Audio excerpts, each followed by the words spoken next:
So now you guys are going to be introduced to another special right triangle. We learned about the 45, 45, 90, which is half of a square, and it had one relationship, radical 2, either times by radical 2 or divide by radical 2. So this one now is going to be a 30, 60, 90. So a 30, 60, 90 triangle is not isosceles, which is what causes it to be a little more difficult because the legs don't match anymore. All right, where does a 30, 60, 90 right triangle come from? Well, if you have an equilateral triangle, so go ahead and tick, tick, tick. And if it's equilateral, we know that it's equiangular, so 60, 60, 60.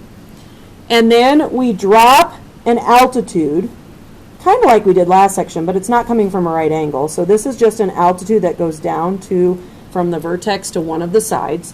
Then what that's going to do is that altitude is actually going to cut the base in half, and it's going to make these pieces match. And it's also going to bisect my 60 that's up there, and it's going to make two little 30s up there. So your altitude also bisects the angle and the side that it intersects. So that creates two 30, 60, 90 triangles. So let's kind of look at these two little 30, 60, 90s. If we know that, let's say that the sides of my big triangle were 2x, and that altitude came down and cut the base in half, then you would be able to say that these two pieces on the bottom would just be x and x because that altitude bisected the bottom.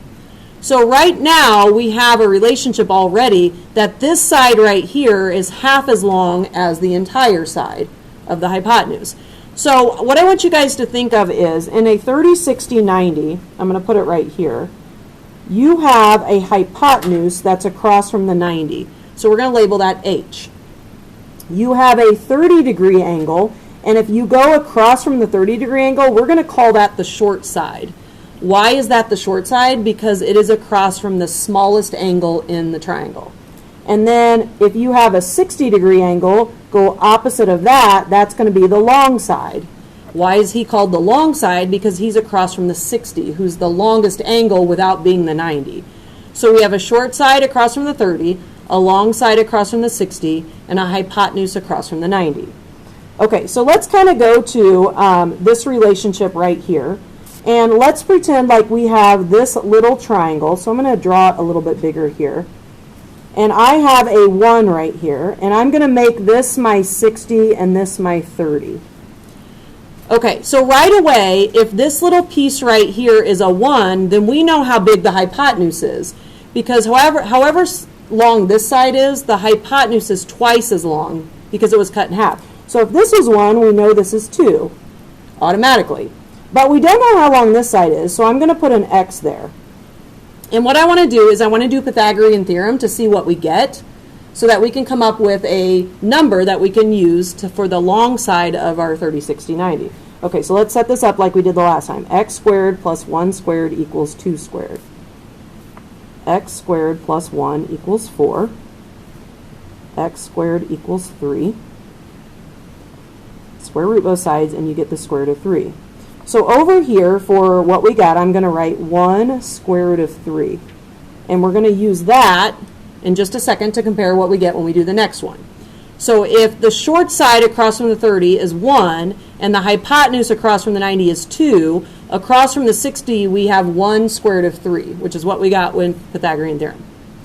Okay, so now I'm going to grab a different color and we're going to do the same thing, but we're going to do this triangle. So I'm going to draw it down here.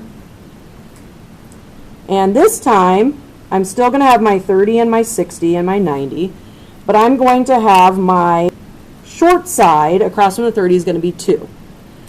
Okay, so if I know my short side across from the 30 is 2, I automatically should know how big the hypotenuse is. And if you look at the picture, the hypotenuse is always twice as big as what that short side was. So I know that this is going to be 4. But I don't know how long this long side is. So I'm going to do Pythagorean theorem, and that's going to help me discover what's going to be on the long side. So I'm going to set it up again. X squared plus 2 squared equals 4 squared. So x squared plus 4 equals 16. X squared equals 12. Simplify 12. 4 is a perfect square that goes into it, so I'm going to get 2 square root of 3. Okay, I'm going to come over here and put 2 square root of 3 for my long side. So now I have enough to look at a pattern. So when you guys look at a 30, 60, 90, you should be able to notice what the pattern is on the long side. So this short side is 1, the long side is 1 square root of 3. This short side is 2, the long side is 2 square root of 3. What if the short side was 5? Well, the long side would be 5 square root of 3. What if the short side was 100? Oh, the long side would be 100 square root of 3.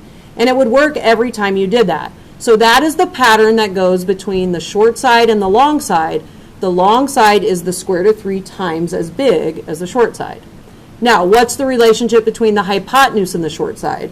Oh, we already said that. The hypotenuse is twice as long as the short side. So the difference in this one is you have 3 relationships, not just the single relationship that you had before. So let's go down here, and I'm going to kind of show you how this picture works, and then we're going to write little formulas out so that you can use them. So when you have a 30, 60, 90, you first want to go look for your short side, because everything that you do starts at your short side. So number 1, the short side is the main squeeze. You want to find the short side first. Now, look at the relationship between the short side and the hypotenuse. What do you notice? Well, the hypotenuse is twice as long as the short side. Okay, so let's make a rule out to the side over here. So if I want to go from short to hypotenuse, I'm going to times by 2. I'm going to double it, just like we did in the other triangle. So if you go from the short to the hypotenuse, you times by 2. What if I want to go from hypotenuse back to short? Oh, that's getting smaller. I'm doing the opposite. So I'm going to divide by 2. Not radical 2, just 2.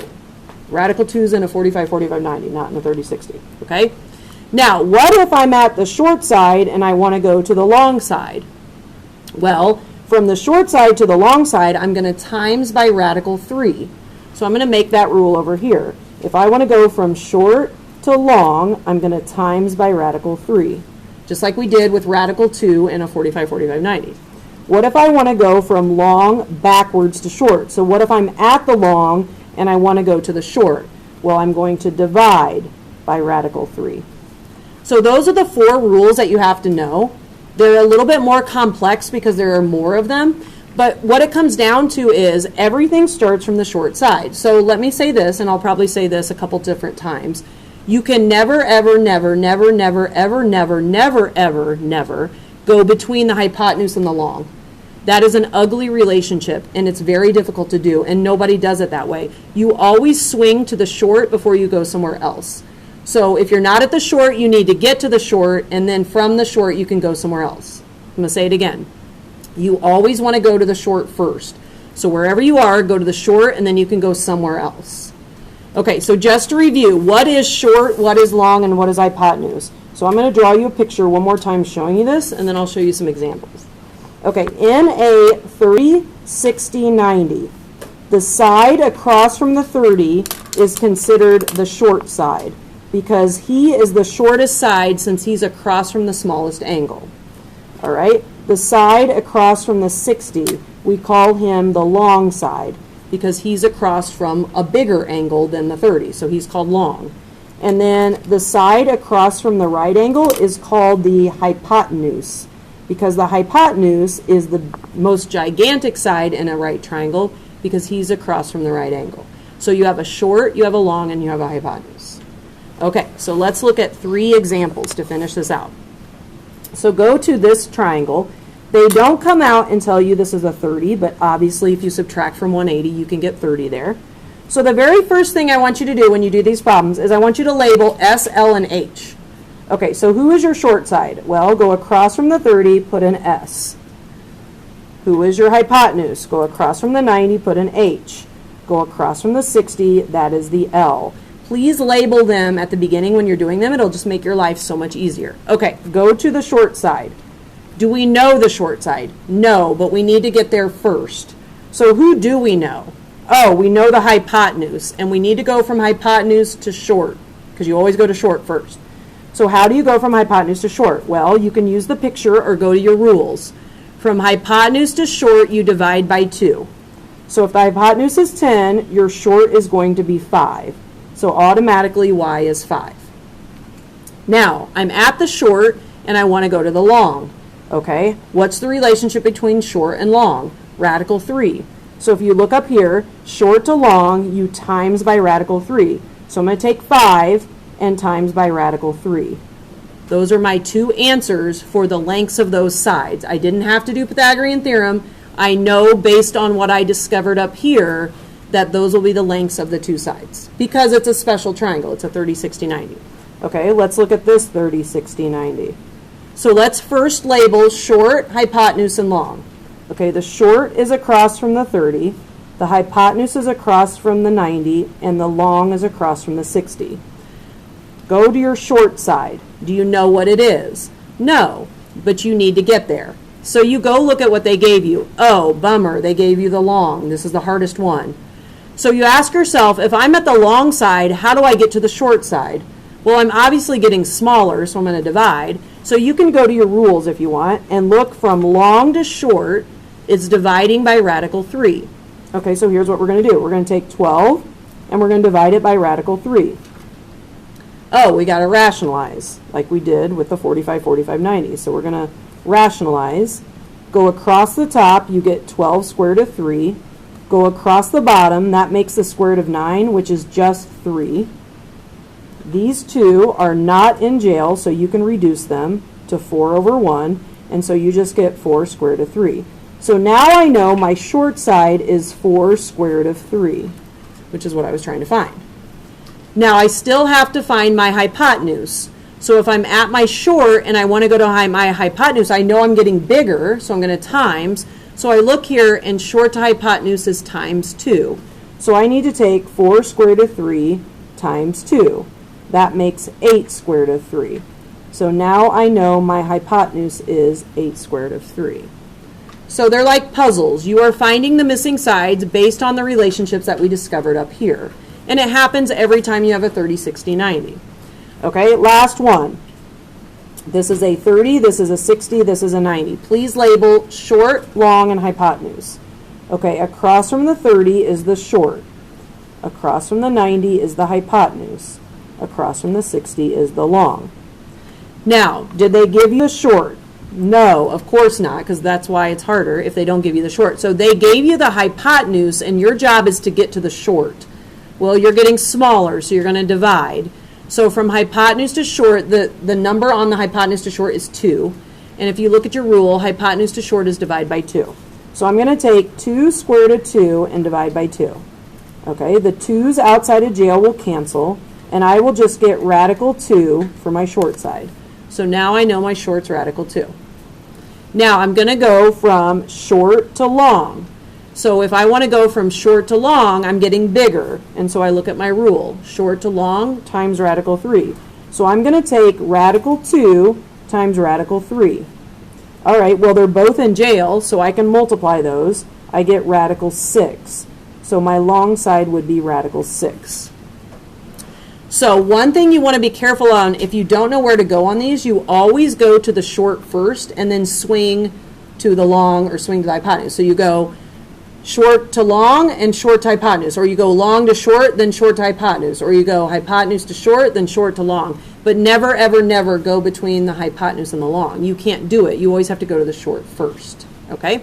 The other thing to be aware of is sometimes they will have you use your equilateral triangle. So if it ever talks about an equilateral triangle being split in half, then you'll know that you will have a 30, 60, 90. Versus up here, when we cut a square in half, you get a 45, 45, 90.